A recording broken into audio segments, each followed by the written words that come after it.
Hi, I'm Courtney. And I'm Pete, and welcome to A Taste of Awesome. These are the ingredients, the fresh ingredients that you're going to need to make this southwestern sweet potato puree. You're going to need some chicken stock, and you're going to need about 3 or 4 sweet potatoes depending on size. And we've already peeled them, and they're right here. And if you want to, you can keep the skins and salt them and fry them and eat them later. There's also some basil. You only need about 5 to 6 depending. Some garlic, an onion, some carrots, about this many depending on size also, and some peppers, and it calls for chipotle peppers, but we don't have any, so we're using jalapeno, and that's all you need for the fresh ingredients. Alright, these are the dry ingredients you'll need. You will need ground cinnamon, adobo. It doesn't call for it, but it goes along with it and makes it taste better. You're also going to need some ground thyme, or fresh thyme, whichever you prefer, and ground cumin, and there's a seasoning called Sazon, and we didn't know we had any, so we made some, but I found some and we have some. You'll also need some ground ginger, but we have fresh.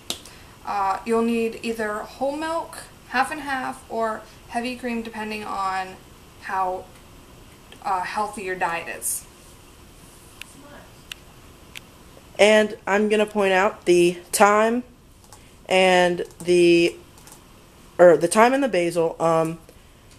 When you make it, seeing that it's a puree, it's a very smooth soup, so when everything is done cooking, you take the thyme and you take the basil out.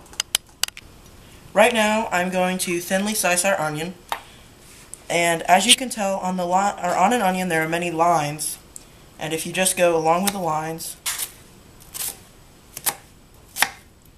there's no certain speed, just go along, make thin slices all throughout it. And then when you get to the top, so you don't cut yourself, just restart.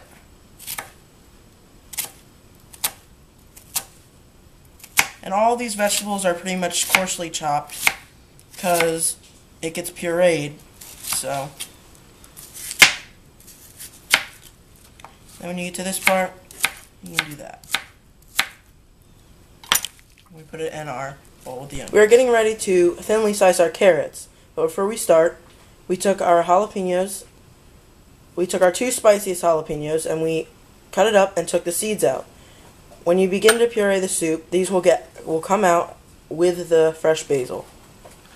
Now, we'll start cutting our carrots.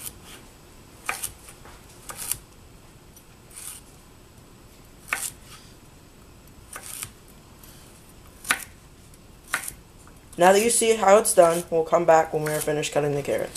Next, we are cutting the sweet potatoes about as thick as we cut our carrots.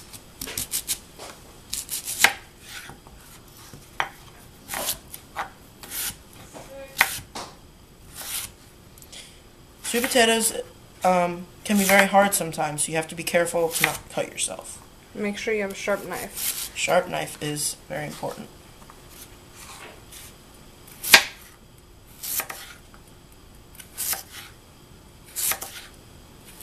Now that you know how it's done, we'll come back when we're done with the sweet potatoes.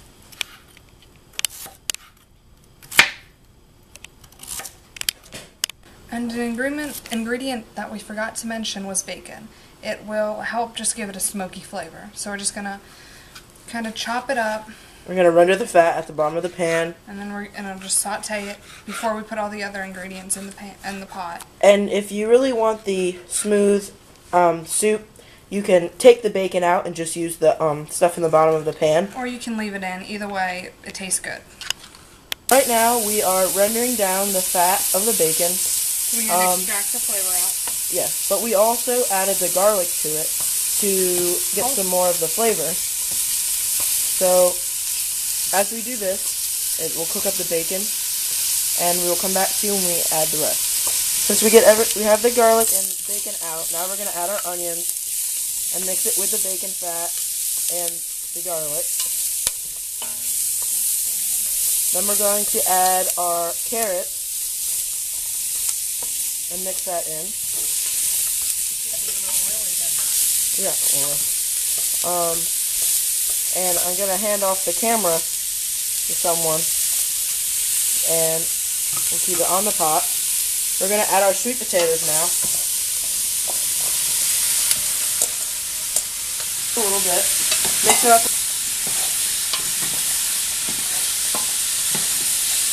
And now we're going to add our 3 cups of whatever you prefer, half and half, whatever you prefer.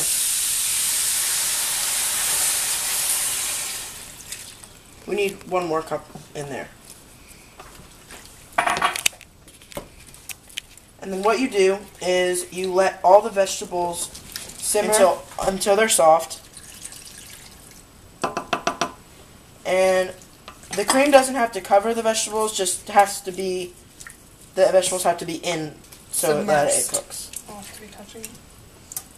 Next, we're going to add all the jalapenos that we cut up. And along with the jalapenos, we're going to add our some of our dry ingredients. We're going to add for the recipe it calls for fresh thyme.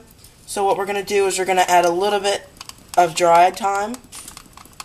And this is the ground powder thyme. It won't work as well if you use the flakes because it won't look as good when you puree it. Because it won't puree easily. So that's about a half a teaspoon of thyme. And now we're going to add a teaspoon of cumin. That's about a teaspoon. And along with that, we're going to add our adobo seasoning. About a half a teaspoon of that.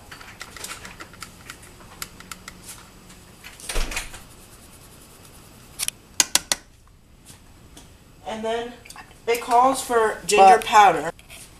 We're going to add the ginger. We're going to add about a half a teaspoon of it, since ginger is very strong.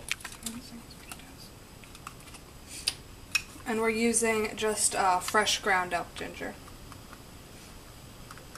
So it'll come out a little bit more. A little bit more. Because ginger's awesome. And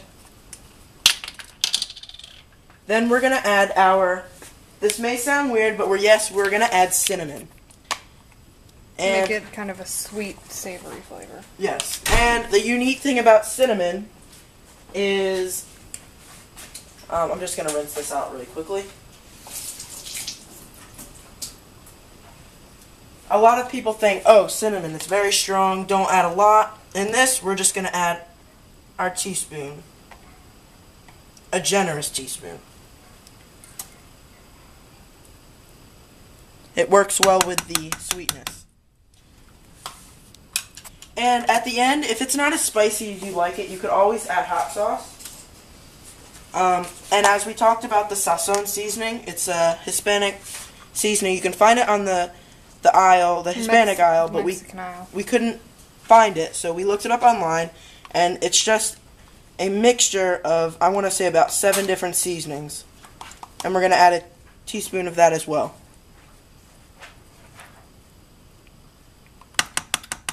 Then you just mix it all up. And that concludes our dry ingredients. Alright, now we're adding the basil. And that'll just put it on top and let it all simmer for a little bit. And as you can tell, it's starting, I don't know if you can tell or not on the camera, but it's starting to come to a simmer. And if you could smell this, it's amazing. It is. And it's just going to come to a simmer, and if you can just about break the sweet potatoes, then that's how you know you can start to puree it. It all depends on the size that you cut them at. Alright, if you want to have more of a bacony, smoky flavor than you have with the 2 pieces, you can just lay another piece on top and take it out later.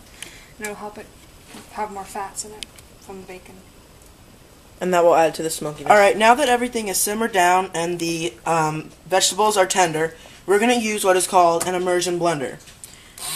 It is a little, if you can see, its blade is down here. You stick it inside of the soup. And what it does is it purees the soup. Alright, we've taken all the bacon out that we cooked in the beginning, and we've set it aside for a garnish on the top for more flavor. And then we also took everything green that was in it out. And if to help it out, to get it out easier, you can use chopsticks or like pre-made ones that are connected already like this, and it's just easier to get everything out than a spatula. And we'll come back to you after we finish pureeing it. And before that we finish pureeing it, we're going to add our 2 cups of chicken stock. Don't put all of it. That's good. And then we're going to continue pureeing it, and we'll come back and show you the finished product of our southwestern sweet potato soup. So you can see it's very thick and creamy. And that's kind of the texture you want it at. Okay. And for a nice garnish, you can add just sprinkle a little bit of bacon on it, just depending how much you want. A little more. Bacon's good. And if you want, you can add some of the seasoning also on top, the one that we made. There. And that is our finished product of our southwestern sweet potato soup.